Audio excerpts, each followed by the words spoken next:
네, 오늘 이 시간에는 계속해서 시험에 대한 이해를 새롭게 가지고 그렇게 흩어진 성도들이 하나님의 나라를 위해서 살도록 야고보가 가르치는 그 지혜에 대해서, 시험에 대한 이해에 대해서 같이 함께 말씀을 상고하겠습니다. 오늘 이 시간에 야고보가 가르치는 시험에 대해서 크게 시험의 종류를 구별할 것을 가르칩니다. 오늘 본문의 표현대로 12절에서 말하듯이 생명의 면류관을 얻는 지혜가 있고, 또 13절에서 말하듯이 사망에 이르게 하는 지혜가 있습니다. 어제 시간 야고보는 1장 첫 단락을 개관하면서 세 가지 주제에 대해서 가르쳤었습니다. 시험과 지혜, 그리고 부와 가난의 문제. 흩어진 성도들이 각자의 삶의 처소에서 겪게 되는 그 문제들 속에서 어떻게 견고하게 서갈 것인가를 염두에 두고 하나님의 나라 백성으로 살아가야 할 중요한 문제들에 대해서 그 주제를 개관했고, 계속해서 오늘 본문에서는 특별히 그 시험 당하는 문제에 있어서 어떤 분별력을 가지고 어떻게 그 시험을 이해하고 또 서가야 하는지를 그렇게 가르친 것입니다. 오늘 시간 그렇게 이 말씀을 통해서 우리 또한 이 두 종류의 시험들 속에서 하나님이 원하시는 길을 걷는 우리 모든 성도들 되시기를 소망합니다.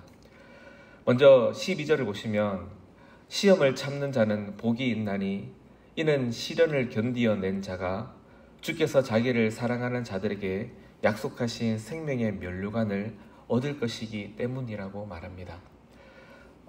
어제 첫 단락에서 가르쳤던 그 시험의 내용을 다시 요약하면서 그 하나님이 성도가 마주하면 기뻐해야 하는 그 시험, 인내를 만들어내어서 그 인내를 온전히 이루면 완전한 대로 성도로 나아가게 만드는 그 시험은 그렇게 최종적으로 생명의 면류관을 얻는 것이기 때문에 하나님께서 그렇게 일하심을 알고 그런 시험을 적극적으로 이루어가는, 그 믿음의 시련은 적극적으로 살아가는 성도가 될 것을 그렇게 다시 한 번 더 이 야고보가 교훈합니다.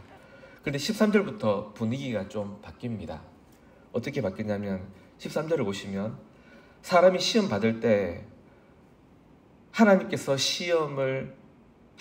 시험을 받는다 하지 말라라고 말합니다. 하나님은 악에게 시험을 받지도 아니하시고 친히 아무도 시험하지 아니하신다고. 성도 여러분, 방금 하나님께서는 성도들이 기쁨으로 여길 시험을 만나면 그 시험은 성도를 하여금 인내하게 만들고 최종적으로는 생명의 면류관도 얻게 만드는 시험이라 그랬습니다. 그런데 왜 그런 시험을 하나님은 당신이 받지도 않으시고 하지도 않는다라고 그렇게 말할까요? 오히려 그런 시험은 하나님이 하신다라고 하셔야 되지 않을까요? 그런데 야고보가 오늘 이렇게 말한 이유는 13절부터 이야기하는 그 시험은 다른 종류의 시험이기 때문입니다. 생명의 면류관을 얻게 하는 시험은 성도가 기뻐해야 할, 하나님이 성도를 세워가시는 시험입니다. 대표적인 예로 창세기 22장에 가면 하나님이 모리아산의 이삭의 번제 사건으로 아브라함을 찾아오셨을 때 그 첫 선언을 뭐라고 하시냐면 하나님이 아브라함을 시험하사라고 그렇게 선언합니다. 하나님은 시험하십니다. 근데 그 시험은 이미 우리가 본 대로 야고보가 말한 대로 생명의 면류관을 얻게 하려고 하나님께서 성도의 유익을 위해서 그의 믿음을 증명하라고, 그의 믿음을 발휘하라고, 그의 믿음을 더욱 굳건하게 세우기 위해서 하나님이 좋은 선의 도구로 사용하시는 시험입니다. 그리고 그 시험은 성도가 믿음으로 적극적으로 살아갈 때 겪게 되는 모든 고난들로서의 시험입니다. 근데 지금 여기서 야고보가 하나님이 시험한다고는 생각하지 말라고 말하는 이 시험은 그런 성도가 믿음으로 적극적으로 살아서 얻게 되는 선한 종류의 시험이 아닌 겁니다.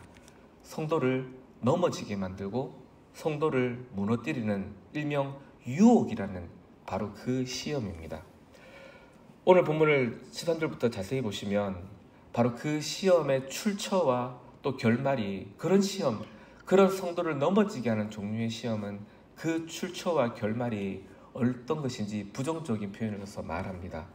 13절에도 보시면 하나님은 악에게 시험을 받지도 않는다. 이 종류가 그의 악의 시험이라는 걸 말하고 있고 14절도 보시면 그 출처를 15절까지 출처와 결말을 밝히는데 자기 욕심에 끌려서 자기 욕심으로 말미암아 겪게 되는 시험이며 15절에서 그 욕심은 결국 자기 욕심이 잉태하여 죄를 낳고 그 죄는 최종적으로 사망을 낳습니다. 앞에 믿음으로 살아 적극적으로 겪게 되는 그 시험이 최종적으로 인내를 낳고 생명의 면류관을 얻는 것과는 대조적으로 자기 욕심으로 말미암아 겪게 되는 시험은 죄를 낳고 사망에 이르게 합니다. 그래서 성도가 시험을 당할 때 그런 유혹거리로서 나를 넘어지게 만드는 죄의 시험에 대해서는 결코 하나님께서 그 일을 하신다고 생각하지 말라라고 말합니다. 왜냐하면 바로 그 뒤에 17절, 18절에서 소개하는데 16절에서 야고보는 속지 말라고, 하나님이 그런 일을 하시는 분이라고 것에 대해서 속지 말라고, 하나님은 그런 분이 아니라는 것을 확언합니다. 하나님은 어떤 분이시냐?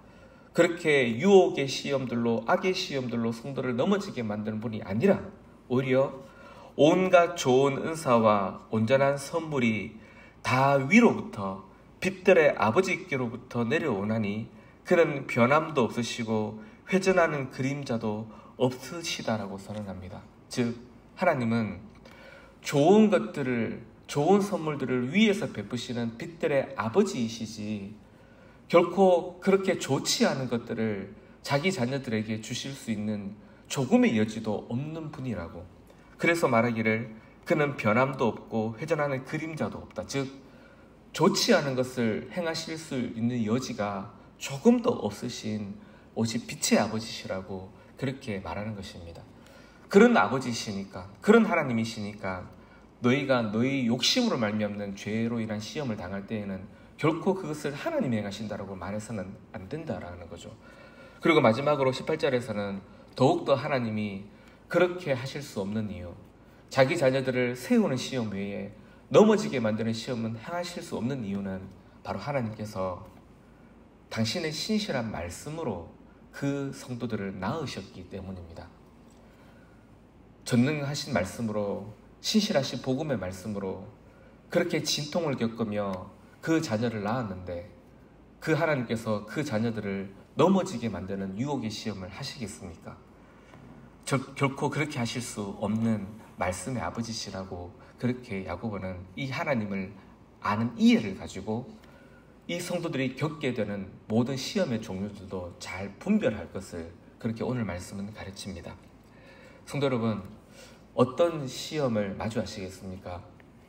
믿음을 적극적으로 살아서 인내를 발휘해 내면서 나를 생명의 면류관 넣는 자리로 이끌어 가시는 그런 시험들을 마주하며 걸어가시겠습니까? 아니면 내 안에 욕심들로 말미암는 그 죄로 인한 사망에 이르게 만드는 그 시험의 길들을 겪어가시겠습니까? 하나님께서는 빛들의 아버지로서 우리를 말씀으로 낳은 아버지로서 우리로 하여금 생명의 면류관에 이르게 하시는 아버지이신 줄을 알아서 그 하나님을 신실하게 믿는 믿음을 가지고 믿음의 시련, 우리를 생명의 면류관 넣게 만드는 그 시험들만 고집하고 마주하면서 그렇게 하나님의 나라를 신실하게 살아가는 우리 복된 성도들 다 되시기를 소망합니다.